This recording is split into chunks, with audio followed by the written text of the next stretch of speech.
नमस्कार, मैं हूं अंजलि इस्वाल और एक बार फिर से हाजिर हूं बस इसी दुआ के साथ कि फिट रहे इंडिया। अगर आपका बच्चा सही तरीके से खाना नहीं खा रहा, आनाकानी करता है या बहुत ज़्यादा खाता है और उसके हाव भाव में कुछ बदलाव आ रहे हैं, तो ध्यान दीजिए, हो सकता है आपके बच्चे को कोई ईटिंग डिसऑर्डर हो। ईटिंग डिसऑर्डर्स यानी कि हम देखें कि खान पान, खाने की आदतें और वज़न और आकार को लेकर के इसके आसपास ही व्यक्ति की सोच और उसका व्यवहार वो केंद्रित हो जाता है। जैसे हम बात करें बुलिमिया नर्वोसा या एनोरेक्सिया नर्वोसा, ये डिसऑर्डर्स वेस्टर्न कंट्रीज़ में पहले ज़्यादा देखने को मिलते थे, पर अब हमारे कंट्री में भी बड़े शहरों में ये हमें देखने को मिल रहे हैं। इसके अंदर जैसे हम एनोरेक्सिया नर्वोसा की बात करें तो ये लड़कियों में 10 गुना ज़्यादा देखने को मिलता है और इसके अंदर पतलेपन को लेकर के एक पूर्वाग्रह हो जाता है। जैसे बहुत ज़्यादा भय होता है, excessive unrealistic fear of gaining weight. तो उसके लिए रोगी क्या करता है, वो खाना बहुत कम खाता है या फिर एक्सेसिव एक्सरसाइज करता है, लेग्जेटिव्स बहुत ज़्यादा यूज़ करता है। उसको शारीरिक परेशानियां भी होने लगती हैं, मानसिक परेशानियां भी होने लगती हैं, पर फिर भी वज़न कम होते हुए भी उसे घटाने की कोशिश लगातार जारी रहती है। दूसरी तरफ आता है बुलिमिया नर्वोसा। बुलिमिया में बिंजेस होते हैं फूड इनटेक के, यानी एक ही समय में बहुत ज़्यादा खा लेना। फिर उसके बाद एक कॉम्पनसेटरी एक्टिविटी होती है कि जो खा लिया है उससे वज़न ना बढ़े, इसके लिए या तो उसे प्यूक यानी वोमिटिंग कर देना है, उल्टी कर देना है, या फिर लैक्सेटिव्स लेकर के लूज़ मोशन कर लेना है, या एक्सेसिव एक्सरसाइज कर लेनी है, या फिर अगले कुछ दिन तक फास्टिंग कर लेनी है। ये दोनों डिसऑर्डर्स ही बहुत गंभीर परिणाम लेके आते हैं व्यक्ति के लिए, उसके मानसिक सोच के लिए, शारीरिक स्वास्थ्य के लिए। अब माँ बाप इस चीज़ को कैसे पहचानें, उसके लिए ज़रूरी ये है कि वो कुछ व्यवहार में चेंजेस, वजन में चेंजेस पे नज़र रख सकते हैं। जैसे खाने को अधिकतर मना कर देना, अधूरा छोड़ के उठ जाना, कुछ बहाने बनाना, या खाने के तुरंत बाद वॉशरूम चले जाना।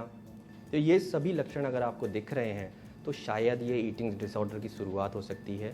हमें उसको बच्चे से बात करनी चाहिए और हमें उसे किसी साइकियाट्रिस्ट को या मनोचिकित्सक को दिखाना भी चाहिए। हमारी न्यूट्रिशनिस्ट अब आपको बताएंगी कि पुदीना पत्ता किस तरह से आपको फायदा देता है।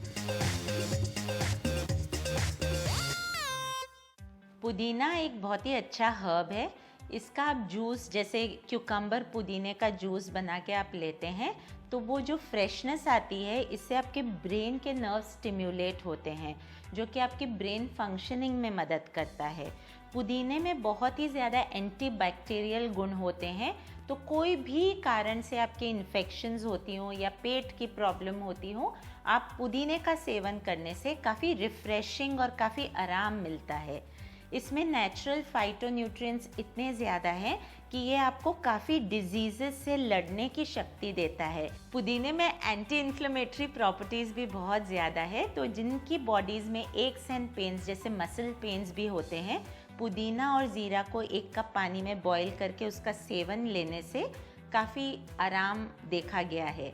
पुदीना बहुत ही रिफ्रेशिंग हर्ब है, तो हर इंसान को 10 पुदीने के पत्ते पर डे प्रयोग करना चाहिए for good health and good teeth. हमारी योगा एक्सपर्ट आज आपको सिखाएंगी कि क्या होता है सिंपल पीकॉक पोस्चर और किस तरह के फायदे इससे मिलते हैं आपको। नमस्कार, आज हम पोस्चर करने जा रहे हैं, वो है सिंपल पीकॉक पोस्चर। इसके साथ आप फॉरवर्ड बेंड्स आपके बेटर हो सकते हैं, आपकी फ्लेक्सिबिलिटी और आपकी स्पाइन लेंथन हो सकती है। तो अब हम देखेंगे ये पोस्चर कैसे करना है। सबसे पहले आप अपने पैर हिप विड्थ अपार्ट रखेंगे और अपने आर्म्स को ऐसे पीछे इंटरलेस करेंगे, जो हम साइड एंगल से भी देखेंगे। एक्सेल करते हुए हम forward fold all the way down करेंगे, पर अपनी नीज़ को सीधा रखेंगे। यहाँ पे हम 5 ब्रेथ्स के लिए होल्ड कर सकते हैं और एक्सेल करके वापस रिलीज़ करेंगे एंड रिलीज़। इसको अब हम साइड एंगल से देखेंगे। अपने सबसे पहले आपके पैर हिप विड्थ अपार्ट रहेंगे। इनहेल करेंगे, अपने आर्म्स को पीछे इंटरलेस करेंगे अपने हैंड्स को,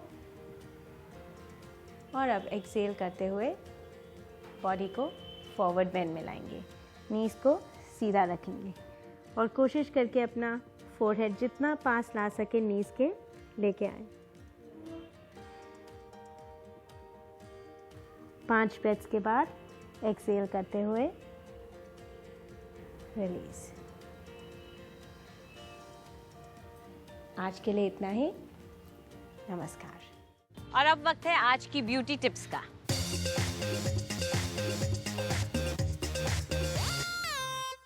नमस्कार। जैसे हमारे फेस की झुर्रियाँ एंड लाइंस एंड रिंकल्स आपके लिए ज़रूरी हैं, वैसे ही मैंने देखा है अक्सर लोग जो हैं अपनी नेक के बारे में भूल जाते हैं और इसी नेक के एरिया में कई बार लाइंस एंड रिंकल्स बहुत जल्दी दिखने लग जाते हैं। आप एक पैक भी बना सकते हैं जिसको हम नेक टाइटनिंग पैक बोल रहे हैं। इसके लिए आपको बहुत आसान इंग्रेडिएंट्स हैं जो चाहिए होंगे। एग वाइट यानी कि अंडे का सफ़ेद हिस्सा, इसको आप एक ब्रश से स्प्रेड कर लें और इसमें हम डालेंगे हनी। हनी अगेन एक मॉइस्चराइज़र है। इसी में हम डालेंगे 1 चम्मच ग्लिसरीन। ग्लिसरीन से एकदम स्किन सॉफ्ट हो जाता है और ये एक बहुत अच्छा हाइड्रेटिंग एंड मॉइस्चराइजिंग इफेक्ट देता है। इन तीनों चीज़ों को आप अच्छी तरह मिक्स कर लें और नेक क्लीन करके इसी ब्रश से आप अपवर्ड स्ट्रोक्स में पूरी नेक पे इस पैक को लगा लें। जब ये पैक पूरी तरह सूख जाएगा तो आप इसको पहले ठंडे दूध से धोएंगे और फिर पानी से।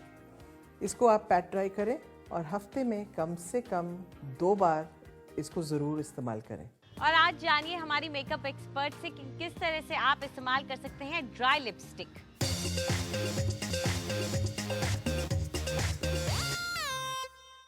कभी कभी बहुत कंफ्यूजन हो जाता है कि डार्क कलर तो पहन लिया पर इतनी ही डार्क लिपस्टिक लगाने में कंफर्टेबल नहीं है। ये कलर और लिप्स पर नो वे। अब ऐसे कंफ्यूजन को कैसे दूर करें ये देखते हैं। इसके लिए हम करेंगे लिप टिंट। लिप टिंट करने के लिए पहले आप थोड़ा सा लिप बाम ले लो and just dab it on your lips. Dab करने के बाद इसी तरह आप अपनी लिपस्टिक को भी अपने फिंगर पे लोगे, ब्लेंड करोगे एंड डैब करोगे।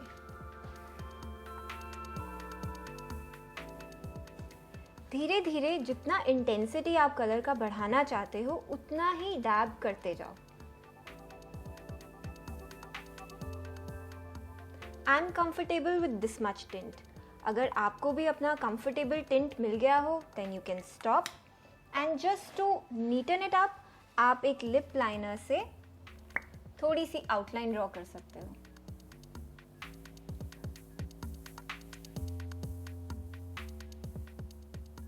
And that's about it.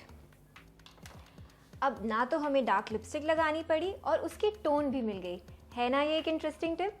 Fit रहे इंडिया में फिलहाल इतना ही। आपको हमारा कार्यक्रम कैसा लगा हमें ज़रूर बताएं। आप अपनी राय हमें ईमेल कर सकते हैं fit@ndtv.com पर। चाहे तो ट्विटर पर भी आप हमारे साथ जुड़ सकते हैं। इस्तेमाल कीजिए #फिट रहे इंडिया। फिलहाल पूरी टीम को इजाज़त दीजिए। नमस्कार।